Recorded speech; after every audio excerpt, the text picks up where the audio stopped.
Hey guys, this is Founders365, episode 12. Today we have Daniel Gillen, founder of Cato Marketing. Cato. Yeah. Welcome on board. Thank you for doing this, Daniel. How you doing? How are you doing today? Thanks for having me. I'm really good. Had a good weekend and ready for the week ahead. Exactly. And Daniel, you live in Greece, which I'm sure a few people will be jealous about. Yeah, but you wouldn't be so jealous of it in winter time. The climate's basically the same as the UK. It's not much different. Yeah, you wouldn't expect it. It's so cold. So you need to go somewhere else in the winter and hibernate, sort of thing. Yeah, so, I think I'd have to go to Egypt or something. I thought Greece would have warm winters. They're short winters, but they're cold winters. Yeah, short, and that's like when I lived in France. It was like when it rained, it really rained. It never drizzled.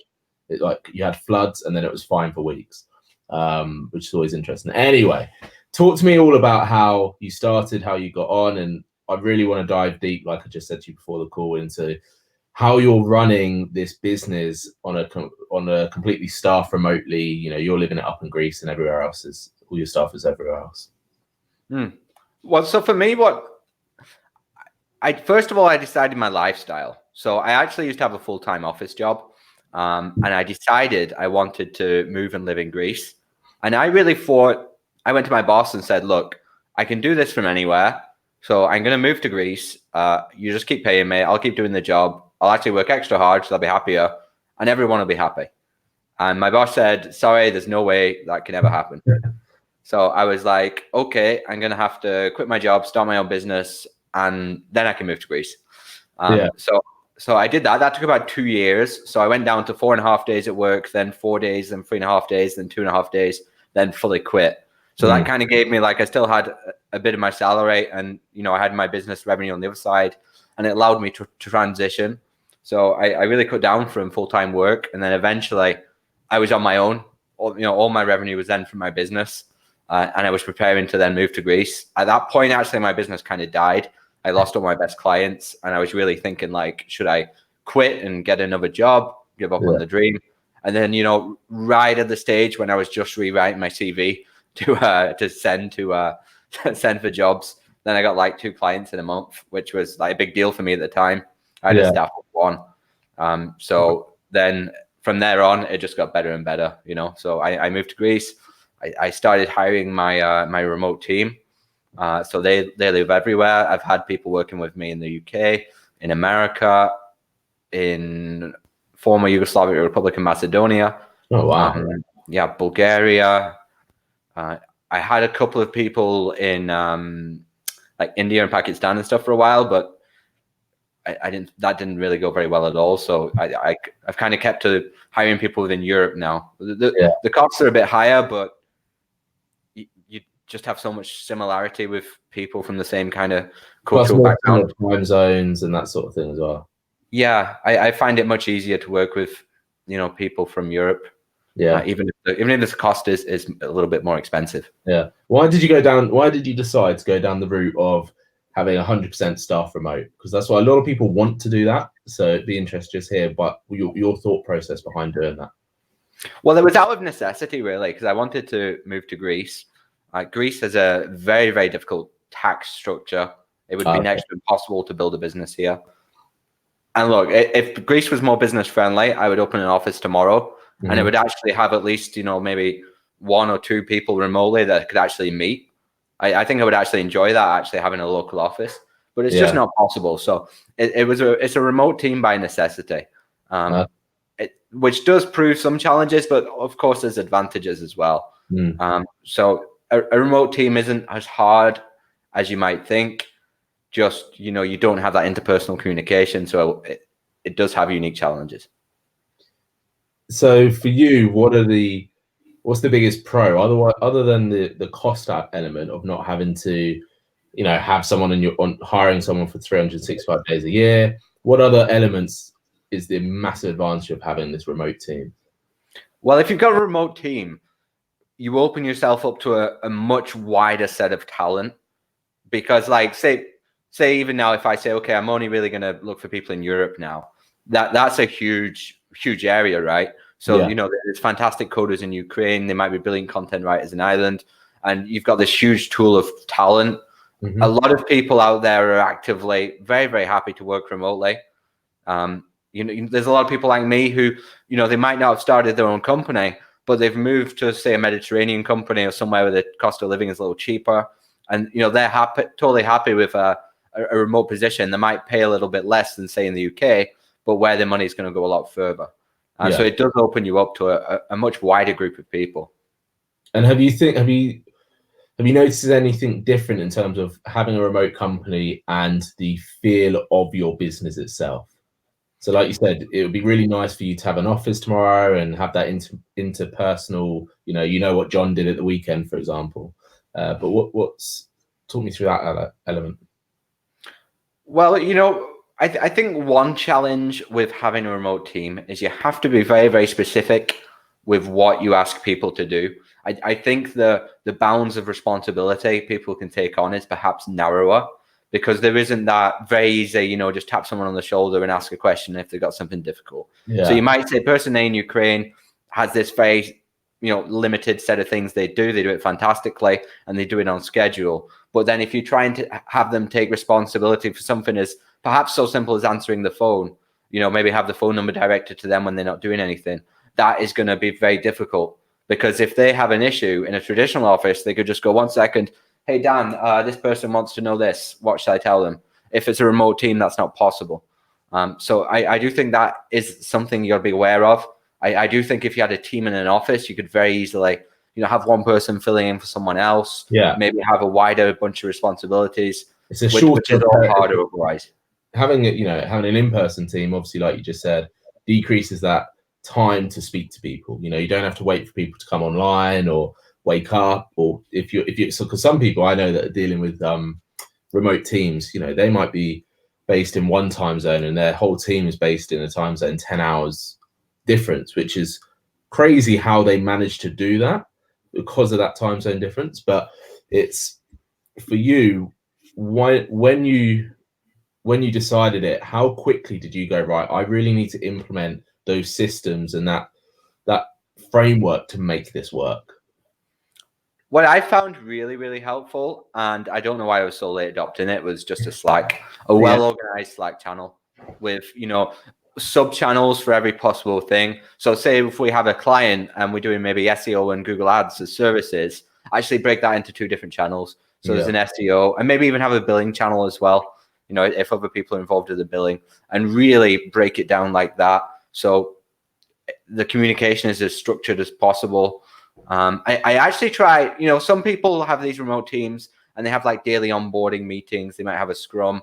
There's services where you can have like 10 different people all on video chat for like an hour. Yeah. I try and actually avoid that. Like, to me, the beauty of a remote team is there's as little waste as possible. So if everyone has their clear responsibilities that are very narrow and there's communication pretty easy through a Slack channel, then you can actually avoid that a little bit, and it makes people's lives a bit easier. And I'm not so bothered if someone's working 8 hours on a project, 20 hours of projects, or 6 hours. I don't really care, as long as it's actually being done well and we're getting results.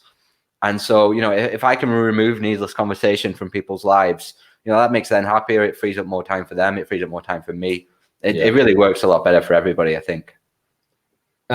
Which I completely agree. I think having those boundaries, having that focus, just like you would in a normal office, but probably with a few less distractions, because a lot of these remote workers are probably in a very similar situation to you.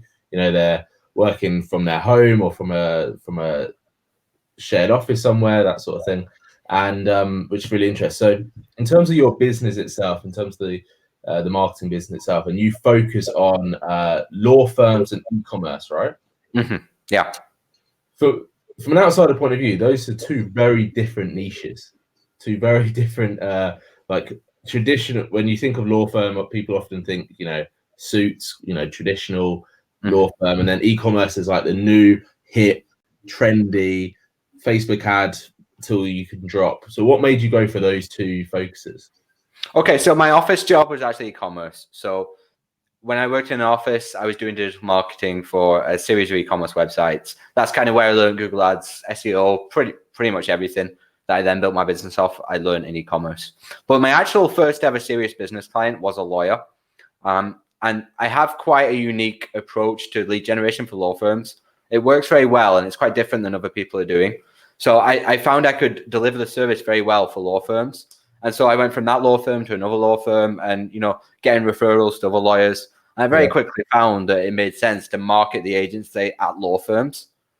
So for a good maybe 3 years, the agency was strictly marketed at law firms. We did take on other kinds of clients, of course, but the marketing and, the presentation was, we're looking for law firms. We were reaching out to law firms, and we were getting fantastic results for law firms. So and then I had a friend. Go on. So I said, so why not do more with them, Yeah, well, of course, we still are. It's more of a competitive area, though, than it was 3 years ago. Yeah. Other people have realized the same combination of things that make it work. So what we do basically is kind of like landing page design and Google Ads. And you just do those two things very, very well. And you have a fantastic funnel then that can generate leads on demand for a client. Whereas other firms are often just using the website, often a rubbish website. And perhaps they're not even doing the ads that well either. So you can really dominate certain legal niches with that system. That's really but then after that, I had a friend who does Facebook ads. And he had an e-commerce client, and they needed Google Ads help. And he knew 4 years ago I was doing Google Ads for e-commerce. So I took it on, and the Google Ads for e-commerce market had changed a little bit, but not that much. Yeah. So we did really, really good for that client. And to be honest, it wasn't that hard. Like, with all the automated bidding you've got in Google now and stuff, like when I first started doing Google Ads for e-commerce firms, it took like a whole team to run the ads for one firm. If you got 200 products, you would do manual bidding for every product. Jesus. And you might even change that daily, and you might make adjustments for mobile, for tablet, for time of day, and all of that. It was so laborious. And now it's almost all automated. You have to be more like high level smart, but the actual implementation is a lot easier. So then I found like that was easy. We got really good results. Why not try and get some e-commerce clients on the side and try and split the focus? Now, it doesn't look as good as the agency, to outsiders, because you're right, they are two totally different things. You know what I mean? It's like someone who's a plumber and a painter. Or just get the law firm selling merch. There you go. Then you've got a middle ground. Yeah, that's not a bad idea. Get and sell some t-shirts and mugs and things, and make it more fun for them. But one of the things which is interesting, which you just brought up, is the marketing agencies, whatever we want to call them, marketing in itself has changed so much over the last 3-4 years, especially, and it's got really noisy, as we know. How have you as a business adapted to that noise and still maintained growth and new business, everything that comes with the noise that perhaps we don't hear about? Yeah, so it is getting more difficult. Like, there's more agencies starting every day. There's no niche you can really enter now where you're the only serious contender in there. So what I found that works for me is building a network and really cherishing that network. I started working on my own LinkedIn and the company LinkedIn, building up as many recommendations as possible. Every time we work with somebody, it's like, please leave us a recommendation on LinkedIn, because that makes you look so credible. It looks so good. And that's one of the things a lot of people are neglecting these days. You can go to the LinkedIn profiles of some serious people, and they might have like 1 or 2 recommendations at most. Yeah, I've seen that. And I always think it's a bit weird. Yeah, I'd agree. And if you actually look at someone who has like 20, it looks awesome. Yeah. So I think I've got about 14 now or something. So I'm getting there. And I just think it looks 26, just saying. I need to get more. I need to get to like 50. But it's funny because LinkedIn is still one of those services which is massively underused in the sense of organic reach, but also paid ads, because LinkedIn is still quite an expensive service to use in terms of pay-per-clicks. But the organic reach on LinkedIn, which is so, especially for what you're doing in terms of law, like every single lawyer I know is on LinkedIn. Every single lawyer that my lawyer friends know is on LinkedIn. So you've got this huge pool of people that you can be bringing into your community, which I think is the key word here, isn't it? It's about the difference, I think, in terms of marketing 5-10 years ago to versus marketing now. It's about building that community. How have you done that? How have you gone about and built that network of people up? So the first thing I did that really paid off actually was subscribing to Sales Navigator. I believe it's about £60 a month. Yeah, but something. For what it allows you to do, it's not that much. And then you can either do it yourself or you can have like an assistant or a PA do it. And what's worthwhile is like either spending a serious amount of time daily yourself, like an hour or 2 hours, or having an assistant log in as you. And, just find lawyers, send them connections, and send every single one a personalized message. Actually, sometimes I'll actually look at the website. I'll record a quick Loom video. I don't know. Have you used Loom before? I literally recorded a Loom video for someone earlier today. It's so good. Yeah. And so I'll just record like a 1 minute little talk about the website and maybe point out a few things. Being an SEO expert, you can look at almost any website and find at least one thing that's wrong or could be made better. Yeah, and so you try and give them a little bit of value, like, oh, your H1 tag is broken or whatever it might be. And then at least they remember you're someone who is A, is an expert, and B, has helped them. Yeah. And so then maybe like 6 months to a year later, maybe they see one of your organic posts and they're like, oh, we just got a new website and we want to market it. Let's send them a message. Yeah. So that can work really well.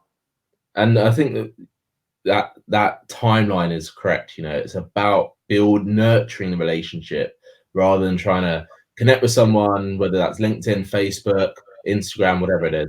And straight away, you're just like spamming them to try and get work from them. People see through that so quickly now. It's done. The amount of LinkedIn messages I get every day is minimum 5 to 10 a day, and that's all the time. It's the same. It's like, hey, Steven, we've just increased our data pool. We would love to help you do X, Y, Z. I'm just like, kill me now. I don't want to. Exclamation first name. Yeah, exactly. You're doing an exclamation company. Exactly. I think that's what I might do. I should test that. Actually, I should go on LinkedIn and just change my first name to a dot and then put my full name or something. Yeah. And then you can just see all the automation out there without. And then it's just a good way to delete people from your network. But that's the interesting thing. How can you see that marketing is going to change in the next sort of 12 to 18 months? Because like you said, Google AdWords have changed a lot over the last couple of years. A lot more automation. People are using more automation. There's tools everywhere like this. For example, I'm using StreamYard I can go to 20 places at once. So how can you foresee things changing in the next this year? Well, this is a really interesting topic because the automation is getting better and better, and it's getting better faster and faster. And it allows a very good, competent advertiser to achieve much better results, but it allows them to do more as well. So like my assistants can handle much more accounts than they could have done just a few years ago, maybe even 2 years ago. Yeah. I myself can run an account without, having to spend, a significant part of every day looking into it. And so that it definitely leaves less room in there for marketers. So, now everyone's trying to get in on it, but there's going to be a squeeze out because it's allowing the effective people to do so much more. Yeah. Just how good that's going to get, I don't know. That's the question, isn't it? Yeah, it's possible to get to the point where the client, say the e-commerce store owner or the law firm owner, doesn't even need an ad expert. Yeah. Like we're probably at that stage now for a lot of them. Like there is still a lot of value that can be added. I do think it forces like me as a digital marketer to provide a much higher level service. So I'm no longer really talking about bid adjustments for mobile, desktop, time of day, all that kind of thing. It's more kind of like strategic. Like, for example, what kind of campaign shall we use? Will we use the Google Merchant Center? How will we optimize our product names? Those kind of things, and less about the actual details. Yeah. But potentially, digital marketing as a service will be very different or perhaps non-existent in, just a few years. That will be the interesting one, how will your role or digital marketers' roles change? Because the more automation that comes, the better it gets. And also the more aware that the end user is of automation, because I think a lot of the time, you're an SEO expert, and SEO is one of those things that people are super fearful of because it's this huge topic, and you got some people that are like SEO is dead, other people like SEO is never been better because of what you can do with it. so you still have that gap of the knowledge it takes, whether you can do the automation or not. And I think as your role moves on, which it sounds like it already has evolved into this, you become much more of that, almost like that holding hand approach, and the listen, let's talk through this, let's figure out what your business actually wants to be doing in 12 months time, rather than, hey, yeah, let's just whack 100 quid on Google AdWords and put some key, go on the keyword finder and we're done. And I'll see you in a month for our debrief, right? Yeah. What would you say in relation to this and the marketing and the SEO? What are some like common myths that are coming up for you all the time when you're speaking to people? Well, the one thing you mentioned just then, SEO is dead. I think you agree with me. Like it's never been better, really. There are still people making SEO mistakes. I'm talking big firms. Like I help law firms with SEO, for example, and they might have had the website up 10 years ago, and they've made an SEO mistake 10 years ago, and that mistake's still there. Like, for example, I very, very, very often encounter websites with incorrect page titles, with missing or incorrect meta descriptions, no H1 tags, perhaps Google Search Console not set up, possibly not mobile friendly. So for me, and a lot of these companies are actually paying SEO agencies. That's the thing. There's so many bad SEO agencies out there. If you have a competent service and you can sell it, it's as good an industry now as it was 10 years ago, if not better. Like I do not struggle to find SEO clients, and I don't struggle to get them results. No. So that's pretty interesting. Misconception with Google Ads. I mean, some people do think it was like maybe 4 or 5 years ago, where it's so manual and there's so much manual bidding, and they don't understand it's moved up a level and it's a lot more strategic now. Yeah. That can be an interesting discussion to have. Another thing, some people don't realize how good Google Ads can be. Like if you run an e-commerce store and your product is good and the store is good, the sky is the limit with Google Ads. It can be so good. Like you can spend $15 and make $100 and scale that to like $100,000 spend. Like it's very, very possible. And then the automation just makes it easier.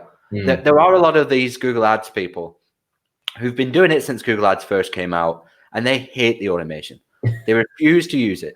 They say manual bid everything, and they have all these micro adjustments at mobile level, time of day, product bid adjustments. And they're just making their work hard for themselves. Yeah, they do. But that's what they're proud of, I guess. From their point of view, that is their value add. And it is in a way a value add. And they have these spreadsheets and scripts, and it's so crazy manual.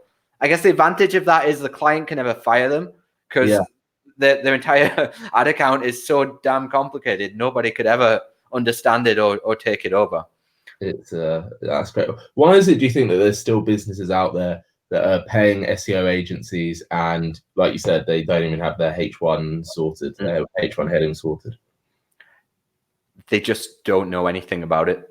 I spoke to a company last week. As in the client, right? Not the actual agency. Yeah. Well, sometimes agencies don't know either, to be honest. Oh, wow. They think SEO is link building, and they spend all their time link building and totally neglect on-page SEO. I spoke to someone last week who was spending $10,000 a month on SEO, and their page title was not optimized. The meta descriptions were not optimized. There was no H1 tags. The agency, all they were doing was building really bad spammy links, and they'd be doing that for like 6 months, made $60,000. It's crazy. They spent 60 grand working with an agency that were just a complete cowboy then, by sound. Yeah. They were probably buying links on Fiverr for like $100 a month, and the client. How can those agencies even? How can they exist? How can those agencies? Is it just the complete lack of knowledge from the client side, do you think? Yeah, I do think so. There are a lot of people out there willing to. I think that's a scam. I think if you charge someone so much money and you 100%. Don't deliver, that's a scam. And there's so many scammers out there. There's scammers in every industry. Perhaps SEO is notoriously full of them, unfortunately. And it makes us good sellers, who are actually trying to deliver. It makes it a lot harder to win people's trust. But that's the nature of the industry, unfortunately. How do you think that? And do you think education is the only way to change that, in terms of educating the clients through free content, like you said, on LinkedIn and all those other places where they can see what you're doing? Well, I think it's about a referral network. Like if I was advising a business owner now on how to find a good SEO agency that isn't me, I would say, are you currently doing any good marketing? Are you running Google ads? Are you running Facebook ads? Is that working? If so, ask your Facebook ad agency to refer you to an SEO agency they're willing to vouch for. I find with that approach, usually going to find someone good. It's when people, just answer a spam email or letter in the post, or, even doing a Google for SEO agency, New York or whatever. Yeah. I'm sure there's some good ones there, but I bet there's some scammers as well. When they get the phone call from Yale.com saying, hey, we can help you with Google. And you're like, oh, no. The dreaded phone call. Avoid Yale at all costs. Yeah. It's no, they are awful. But how much value would you put on your referral network then? If you woke up tomorrow and your referral network was gone, does that mean your business is gone, or? That would be really bad, because I'm constantly getting a stream of referrals. Yeah. Not everybody I can help, but I like them. Like, for example, we don't do Facebook ads. So if we get a Facebook referral, we're going to send it to the best people we know who can do it. And people do the same for me with SEO and Google ads. And that's really valuable. I mean, if you had to start from scratch, you could build an agency from scratch. You could build a referral network again. One great way to do it is, by offering freebies, or, one thing I really like to do is go out on Upwork, take a very small job at like $50, which is nothing, but just help them with it as much as possible and go above and beyond, and maybe also help them fix a couple of SEO things or whatever we can help them with. And then they love us. Yeah. And then that person's going to refer us if anyone ever asks them for SEO.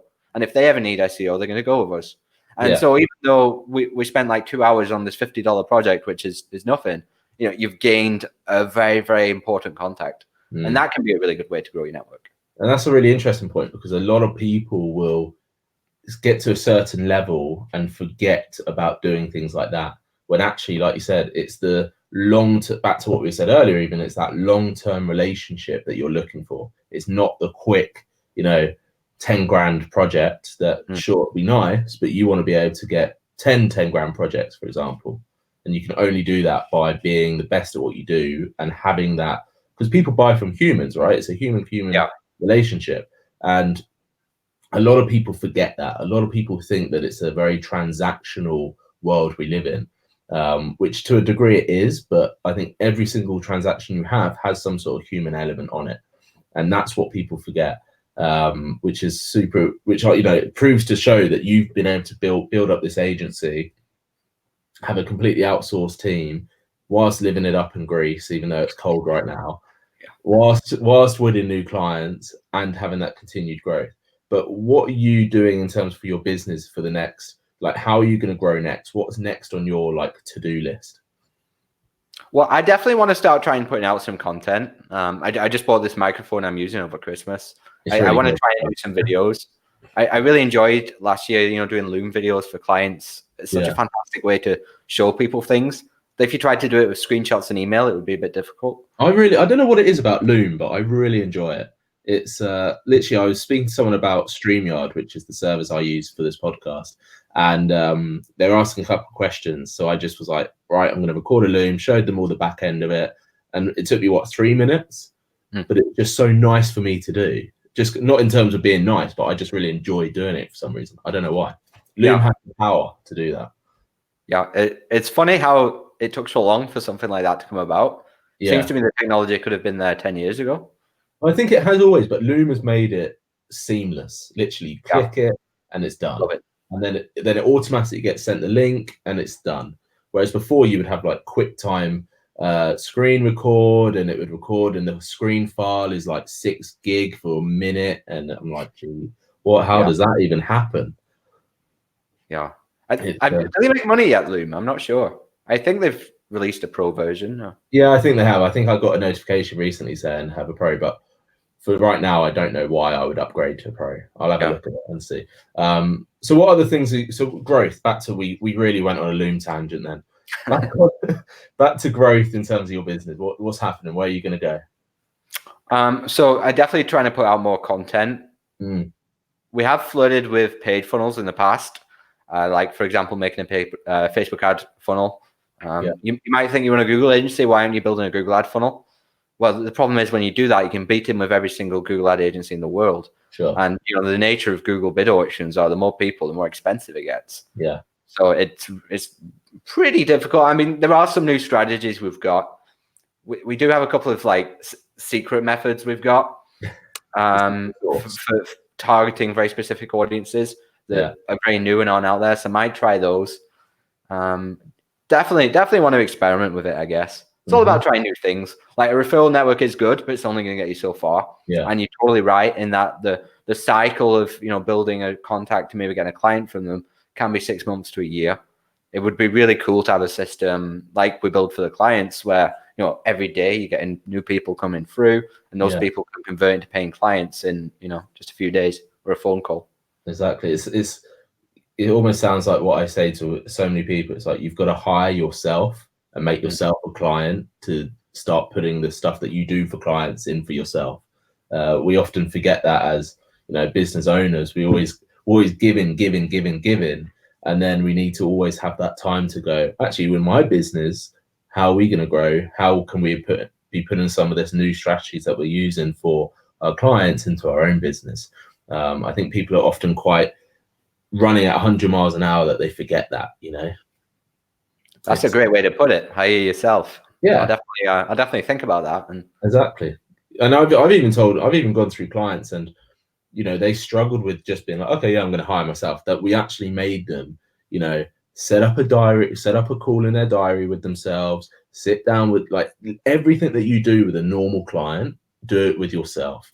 And it really helps them almost be forced to be put in that different position to think about things in a different way. It's a really interesting one. You should definitely try it out. But listen, I've really enjoyed the fact that we've jumped into SEO. SEO is not dead. It's still living. It's stronger than ever.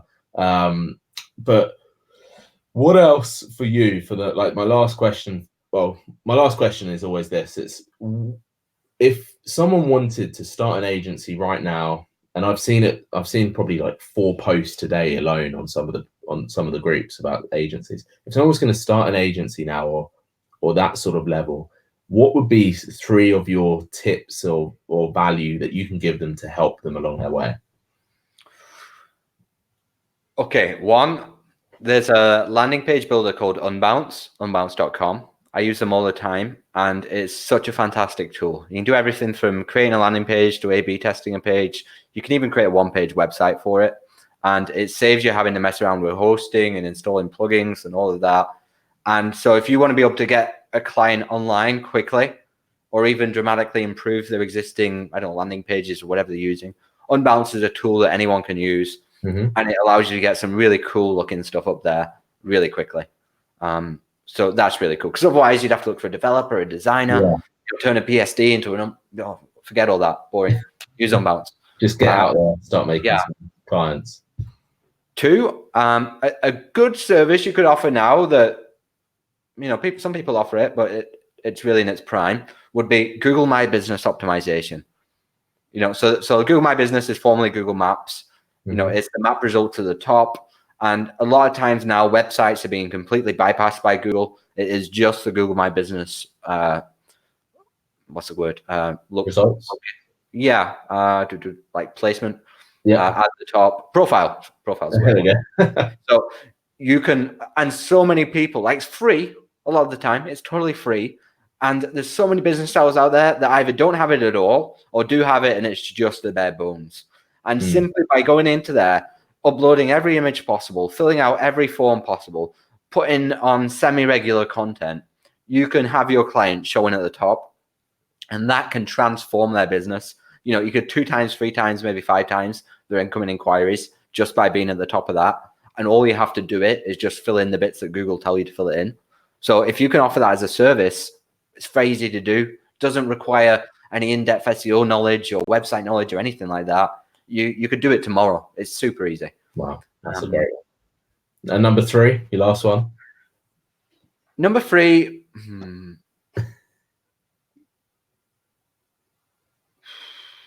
Probably a very good service that you could offer is a lot of companies that are doing Google Ads for e-commerce, even if they're doing it well, one area a lot of people neglect is the feed quality. So right now, for say a standard e-commerce website, the feed is generated by Shopify, goes to Google Merchant Center, and then goes out onto Google Ads. And the feed content is just the default content of the website. But if you're advertising it on Google, it can be advantageous to optimize that feed. So a different set of product names are going out and different product categorizations, etc. So what you do is you use what's called a feed management system that sits in between, say, Shopify and Google Merchant Center. And in that feed management system, you can add extra keywords to the titles. You can take the HTML code out of the descriptions and rewrite it. You can change the product categorization, so products with a more relevant product category. And that can really transform the performance of the e-commerce campaign. And it's relatively straightforward to do. It's not that hard. You can probably learn it in a day of YouTube videos. And again, that's a very good service you can offer to people. So those are 3 pretty good starting places that if you were to start an agency from scratch, you could do it. Use Unbounce. It's going to allow you to do so many interesting things. Offer Google My Business Optimization as a service, and possibly data feed management as a service for e-commerce stores. Wow. I mean, all 3 of those, I don't think I've seen anyone suggest to anyone else. So that is super, super good. Thank you so much. Where can anyone connect with you, find you? What's the best way for them to get in touch? LinkedIn is the best way. Daniel Gillen, LinkedIn. It says Cato Marketing at the top. You can't miss me.